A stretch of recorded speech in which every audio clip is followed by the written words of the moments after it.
Students, today we are going to study another important ratio which is relevant to profitability ratio, and the ratio for today is return on investment. Return on investment is also known as return on capital employed. Return on capital employed.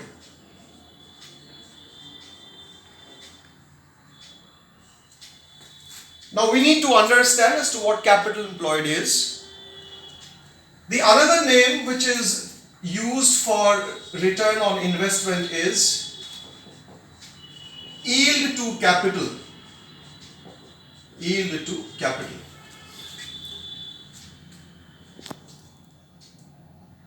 Now return on investment is a very important concept or ratio which helps the management in deciding upon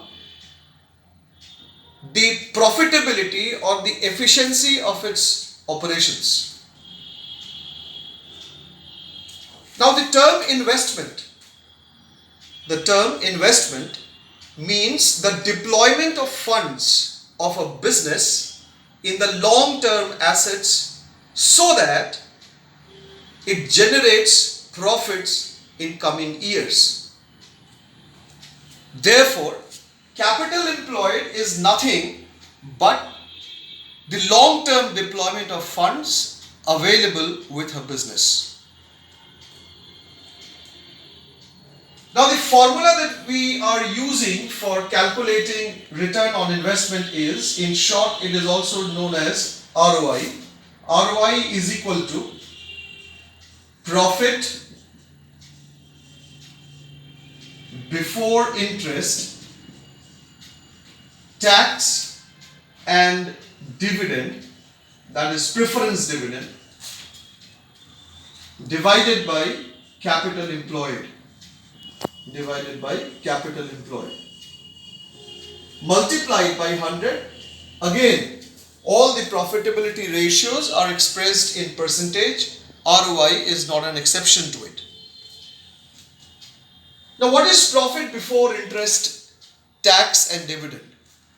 We need to take into account those earnings, those profits for the duration or for the period for which the ROI is being calculated, which is before providing for interest, before providing for taxes, and also if there are any preference dividends, उसके भी पहले का हम लोगों को profit consider करना है. Now, अगर हम लोग देखें कैपिटल एम्प्लॉयड, तो कैपिटल एम्प्लॉयड को आप दो तरीके से निकाल सकते हैं. There are two ways of calculating capital employed. पहले मैं छोटा वाला फॉर्मूला लिख देता हूं. Capital employed is equal to जितना भी बिजनेस के पास फिक्स्ड एसेट्स होगा उसमें आप करंट एसेट्स को ऐड करेंगे और करंट लायबिलिटीज को माइनस करेंगे. ये आपके कैपिटल एम्प्लॉयड को रिप्रेजेंट करेगा. I am repeating myself कि the first way of calculating capital employed is fixed assets plus current assets minus current liability. अब आपको ये मालूम होगा कि current asset minus current liability is equal to working capital होता है. Working capital कार्यशील पूंजी, working capital को निकालने का formula current assets minus current liabilities. तो इसको हम लोग ये भी लिख सकते हैं fixed assets plus working capital. ये भी आप इसको लिख सकते हैं. दूसरा जो तरीका है कैपिटल एम्प्लॉयड निकालने का, जैसे मैंने फॉर्मूले में ही बताया और इंट्रोडक्शन में बताया कि कैपिटल एम्प्लॉयड का मतलब होता है deployment of funds into long term assets. तो आप इसको कैसे निकालेंगे? इसको निकालने का तरीका है equity share capital plus preference share capital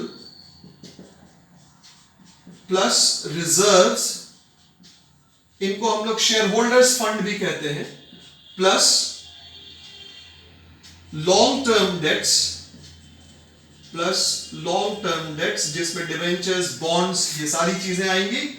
in सबको आप प्लस करेंगे और इसमें से माइनस कर देंगे जितना भी फिक्टिशियस एसेट है उसको अगर आप माइनस करेंगे तो ये आपका कैपिटल एम्प्लॉयड निकलेगा। Students, I am repeating my self, return on investment का पहला नाम या आप दूसरा नाम कह सकते हैं, इसको हम लोग रिटर्न ऑन कैपिटल एम्प्लॉयड भी कहते हैं। एक और नाम है इसके लिए यील्ड टू कैपिटल। यहाँ पे कैपिटल एम्प्लॉयड और इन्वेस्टमेंट का सीधा मतलब हुआ कि आप अपने पास अवेलेबल, जो बिजनेस के पास फंड्स अवेलेबल है उसको आप लॉन्ग टर्म एसेट्स में लगाते हैं so as to generate the profits. It helps a business to earn कि how well the funds are being used by the business. अब हम लोग कैपिटल एम्प्लॉयड निकालने के लिए दो फॉर्मूले का यूज करेंगे। पहला, capital employed is equal to fixed assets plus current assets minus current liability. Current assets plus current liability को हम लोग वर्किंग कैपिटल भी कहते हैं, इसलिए हम लोग fixed asset plus working capital के रूप में भी इस फॉर्मूले को लिख सकते हैं। जो दूसरा फॉर्मूला है कैपिटल एम्प्लॉयड निकालने का, वो equity share capital plus preference share capital plus reserves plus long term debts minus fictitious asset. अब आप देखिए, equity share capital plus preference share capital plus reserves, इसको हम लोग शेयर होल्डर्स फंड भी कहते हैं। तो आप शॉर्ट में आप इसको लिख सकते हैं share holders fund plus long term debts minus fictitious assets. जहां तक फॉर्मूले की बात है आरओआई को निकालने का, वो फॉर्मूला है profit before interest tax and dividend divided by capital employed multiplied by 100 because profitability ratios are always expressed in percentage. ROI is a part of profitability ratio and hence it will also be expressed in the form of percentage. अब आइए हम लोग इसके सहारे जो ऊपर हमने एक एग्जाम्पल लिया है उस एग्जाम्पल को समझने की कोशिश करें कि किस तरीके से हम लोग रिटर्न ऑन इन्वेस्टमेंट निकाल सकते हैं। सबसे पहले तो हमको ये देखना पड़ेगा कि profit before interest tax and dividend क्या होगा। तो प्रॉफिट बिफोर इंटरेस्ट, यहाँ पे क्वेश्चन में आप देखिए हमने एक हाइपोथेटिकल बैलेंस शीट लिया है। बैलेंस शीट के बाएं तरफ में आप देखिए जितनी भी लायबिलिटीज और कैपिटल है उसको हम लोगों ने लिखा। इक्विटी शेयर कैपिटल है 15,000 इक्विटी शेयर्स है, 10 रुपए का है और उसका टोटल वैल्यू है 1,50,000। 11% प्रेफरेंस शेयर कैपिटल है ₹80,000, 15% डिबेंचर्स है 1 लाख, रिजर्व्स है 25,000, करंट लायबिलिटी है 1,80,000 और प्रॉफिट फॉर द ईयर दिया गया है 65,000। अब यहां पर अगर हम लोग आए asset side to the right, वो एसेट्स आप देख रहे हैं 3,40,000 का जो कि फिक्स्ड है, करंट एसेट्स है 2,40,000 का, फिक्टिशियस एसेट्स हमारे पास दो है। पहला है प्राइमरी एक्सपेंसेस जो कि 10,000 का है और अंडरराइटिंग कमीशन जो कि 10,000 का है। दोनों को ऐड करेंगे तो 6 लाख आएगा। अब प्रॉफिट बिफोर इंटरेस्ट ये आप कैसे निकालेंगे? तो क्वेश्चन में दिया हुआ है profit for the year it is 65,000। अब यहां पर अगर हम लोगों को इंटरेस्ट देखना है तो इंटरेस्ट हम लोग किस पे पे करते हैं? Interest is always paid on debt. तो हमारे पास सिर्फ एक ही डेट है यहां पर और वो डेट 15% डिबेंचर का है जो कि 1 लाख रुपए है। तो 1 लाख का अगर आप 15% निकालेंगे तो वो 15,000 आपको इंटरेस्ट पे करना पड़ेगा। अब आप जब कैपिटल एम्प्लॉयड निकालेंगे तो कैपिटल एम्प्लॉयड आप दो तरीके से स्टूडेंट्स निकाल सकते हैं। पहला आप देखिए फिक्स्ड एसेट्स है, क्वेश्चन में 3,40,000 का दिया गया और अगर आप उसमें से माइनस कर देंगे क्या करंट एसेट्स और करंट लायबिलिटी यानी कि वर्किंग कैपिटल को, अगर आप करंट एसेट्स को अगर आप इसमें ऐड करेंगे तो करंट एसेट्स हमारे पास है इट इज 2,40,000, तो ये हमारा आएगा कितना 5,80,000 and if you minus the current liability we are having current liability as 1,80,000 तो इट कम्स टू 4 लाख। तो हमारे पास जो कैपिटल एम्प्लॉयड है वो 4 लाख रुपए का है। ये पहले तरीके से। दूसरे तरीके से अगर आप कैपिटल एम्प्लॉयड निकालेंगे तो दूसरे तरीके से आप कैपिटल एम्प्लॉयड निकाल सकते हैं। इक्विटी शेयर कैपिटल 1,50,000 प्लस आपको करना पड़ेगा preference share capital it is 80,000 plus आपको करना पड़ेगा 15% डिबेंचर्स 1 लाख रुपए का और आपको रिजर्व भी प्लस करना पड़ेगा 25,000 का और प्रॉफिट आपको ऐड करना पड़ेगा for the year, it is 65,000। तो अब आप देखिए इसको अगर आप ऐड करेंगे 0 0 0 5 5 10 1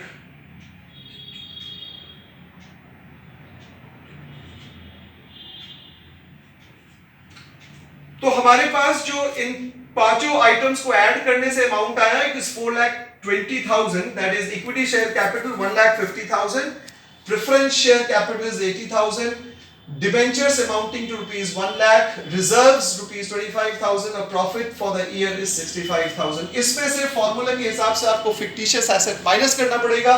फिक्टिशियस एसेट आपको बैलेंस शीट के दाहिने तरफ मिलेगा एसेट साइड में, जिसमें हम लोगों ने प्रिलिमिनरी एक्सपेंसेस को 10,000 लिखा है और अंडरराइटिंग कमीशन 10,000। तो ये आप देखिए, ये fictitious asset is equal to 20,000। तो हमारे पास जो वैल्यू आया कैपिटल एम्प्लॉयड का, दोनों ही फॉर्मूले से वो सेम आया। फर्स्ट फॉर्मूले से भी 4 लाख, दूसरे फॉर्मूले से भी 4 लाख। अब जब आप इस फॉर्मूले को, इस वैल्यू को यहां पे सेट करेंगे और अब जब आप 100 से मल्टीप्लाई करेंगे, you will be getting the answer. It is 80,000 divided by 4 lakhs into 100।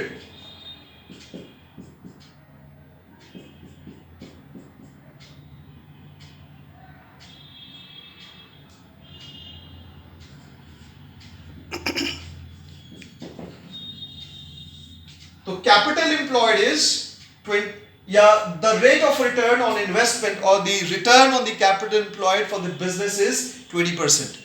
अब बहुत इंपॉर्टेंट जो सिग्निफिकेंस है इस रिटर्न ऑन इन्वेस्टमेंट का या रिटर्न ऑन कैपिटल एम्प्लॉयड का, वो ये कि हम लोग इस रिटर्न ऑन इन्वेस्टमेंट के माध्यम से ये जान सकते हैं कि हमारा मिनिमम रेट ऑफ बोरोइंग क्या होगा। अगर कोई कंपनी, किसी कंपनी का रिटर्न ऑन इन्वेस्टमेंट 20% है और वो मार्केट से फंड बोरो कर रही है 21% पे, 22% पे, तो ये फिजिबल नहीं होगा, क्योंकि उसका बोरोइंग रेट उसके रेट ऑफ रिटर्न से, उस फंड के एम्प्लॉयमेंट के जो उसका रिटर्न है उससे ज्यादा है। तो रिटर्न ऑन इन्वेस्टमेंट का जो परसेंटेज है, या रिटर्न ऑन इन्वेस्टमेंट या रिटर्न ऑन कैपिटल एम्प्लॉयड, ये बिजनेस को हेल्प करता है ये जानने में कि उसका रेट ऑफ बोरोइंग्स क्या हो सकता है, किससे कितने परसेंटेज से ज्यादा उसको फंड को बोरो नहीं करना चाहिए। स्टूडेंट्स, होप आपको ये रिटर्न ऑन इन्वेस्टमेंट समझ में आया होगा। Just to have a recap of things, return on investment profitability ratio का ही पार्ट है, one of the type of profitability ratio. Return on investments का दो नाम है, और रिटर्न ऑन कैपिटल एम्प्लॉयड और yield to capital. Capital employed या इन्वेस्टमेंट का मतलब हुआ कि लॉन्ग टर्म फंड्स को इन्वेस्ट करना लॉन्ग टर्म एसेट्स में, जहां से रेगुलरली बिजनेस के पास प्रॉफिट जनरेट किया जा सके। हमने एक हाइपोथेटिकल बैलेंस शीट लिया है। On the left hand side we are having the capital and liability, and on the right hand side we are having the assets. The points that you need to know is that on the asset side we are having fictitious assets in the form of preliminary expenses and underwriting commission, the value of which is rupees 10,000 each। और बाएं तरफ हमने equity share capital 15,000 equity share capital 10 रुपए का एक, उसका value 1.5 lakh है। और हमने प्रेफरेंस शेयर्स लिया, डिबेंचर्स लिया, रिजर्व लिया, करंट लायबिलिटी लिया, प्रॉफिट फॉर द ईयर लिया। आरओआई निकालने का जो फॉर्मूला है, profit before interest, tax and dividend divided by capital employed into 100। तो आप जब इस क्वेश्चन में देखेंगे तो आपको प्रॉफिट यहां पे दिया हुआ 65,000, उसमें आपको 15,000 फॉर इंटरेस्ट ऐड करना पड़ेगा, क्योंकि फॉर्मूले में बिफोर इंटरेस्ट है, तो इसलिए आप इंटरेस्ट डेट पे देते हैं। डेट हमारे पास सिर्फ एक ही है, डिबेंचर, जो कि 15% का डेट शो करता है और उस पे इंटरेस्ट पे करना है। तो 1 लाख का 15% 15,000 डिवाइडेड बाय कैपिटल एम्प्लॉयड आपको निकालना होगा। दो तरीके से आप कैपिटल एम्प्लॉयड निकाल सकते हैं। पहला तरीका जो हम लोगों ने पढ़ा था कि फिक्स्ड एसेट्स में आप करंट एसेट्स जोड़ दीजिए और करंट लायबिलिटी को माइनस कर दीजिए, तो हमने वही किया। फिक्स्ड एसेट्स आप देखिए 3,40,000 है, करंट एसेट्स 2,40,000 है, 5,80,000, उसमें से हमने करंट लायबिलिटी 1,80,000 को माइनस कर दिया, तो मेरे पास कैपिटल एम्प्लॉयड का वैल्यू 4 लाख आ गया। अब जो दूसरा फॉर्मूला मैंने बताया था कि इक्विटी शेयर कैपिटल प्लस आपको करना पड़ेगा प्रेफरेंस शेयर कैपिटल, तो 1,50,000 का इक्विटी शेयर कैपिटल, 50,000 का preference share capital, 15% debenture, 1 lakh का रिजर्व्स है 25,000 का, और प्रॉफिट फॉर द ईयर दिया हुआ है 65,000। तो जब आप इन पांचों को ऐड करेंगे तो ये पांचों मिलके 4,20,000 होगा। उसमें से फिक्टिशियस एसेट को हम लोगों को माइनस करना पड़ेगा। फिक्टिशियस एसेट आपका 10,000 और 10,000 20,000 रुपए हो गया। तो जब आप इसको माइनस करेंगे, again you are getting the value of ₹4 lakh for capital employed. तो दोनों ही तरीके से वैल्यू सेम आ रहा है। अब जब आप इसको सॉल्व कर देंगे तो ये आपका रिटर्न ऑन इन्वेस्टमेंट्स आपका 20% आ गया। ये जो रिटर्न ऑन इन्वेस्टमेंट है ये इसलिए इंपॉर्टेंट है, जैसे मैंने शेयर किया कि रिटर्न ऑन इन्वेस्टमेंट का मतलब हुआ कि मैनेजमेंट को बताता है कि वो किस तरीके से या किस रेट ऑफ इंटरेस्ट पे बोरोइंग्स करे। वो बोरोइंग्स कभी भी अफोर्ड नहीं कर सकता अगर उसका बोरोइंग्स उसके रेट ऑफ इन्वेस्टमेंट से ज्यादा होगा। Hope students I am clear. आप लोग अपने मॉड्यूल में देखें, उस मॉड्यूल में जो जो क्वेश्चंस दिया गया, जो भी स्टडी मैट कॉलेज के द्वारा प्रोवाइड किया गया है, आप उसमें ये इस फॉर्मूले पे बेस्ड जो भी न्यूमेरिकल्स दिए गए हैं, जो भी क्वेश्चंस है, आप उसको सॉल्व करें। Hopefully we are meeting soon in the next video. Thank you.